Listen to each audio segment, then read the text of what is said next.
সাবেক প্রধান নির্বাচন কমিশনার কাজী হাবিবুল আউজাল বলেছেন, প্রসিকিউশনের বক্তব্যের সাথে আমিও একমত।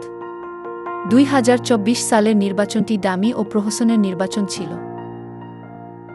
এ সময় তাকে থামিয়ে বিচারক বলেন, প্রত্যেক জেলায় নির্বাচনী ইনকোয়ারি কমিটি করা হয়, যেখানে যুগ্ম জেলা জজ পদমর্যাদার একজন দায়িত্বে থাকেন।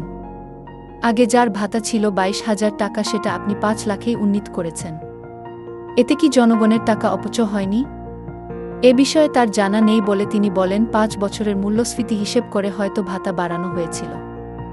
এরপর বিচারক আবারও বলেন, এই যে ইনকোয়ারি কমিটি করা হয়েছিল নির্বাচনের সময় কোথাও কি তারা সরে জমিন গিয়েছিলেন?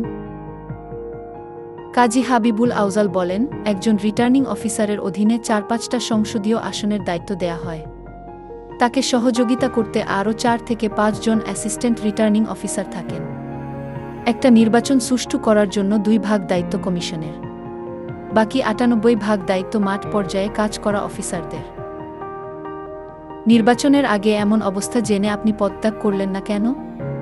বিচারকের এমন প্রশ্নের জবাবে তিনি বলেন, এই অবস্থায় পদত্যাগ করা সম্ভব ছিল না। আমার এক বন্ধু আমাকে জিজ্ঞেস করেছিল পদত্যাগের কথা।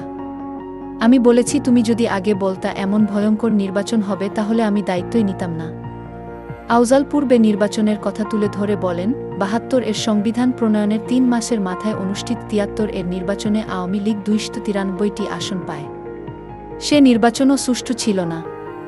ক্ষমতার লোভ এমন যে শেখ মুজিবও তা সামলাতে পারেননি। 96 সালে আওয়ামী লীগ তত্ত্বাবধায়ক সরকারের জন্য আন্দোলন করে। পরবর্তীতে তারাই আবার দলীয় সরকারের অধীনে নির্বাচন দিতে সংবিধান সংশোধন করে। এ সময় আউজাল বলেন, জাস্টিফাই না করতে দিলে রিভলভার দিয়ে গুলি করে মেরে ফেলেন। এ সময় উপস্থিত আইনজীবীরা চিৎকার চেঁচামেচি শুরু করলে এজলাসে উত্তপ্ত পরিস্থিতি তৈরি হয়।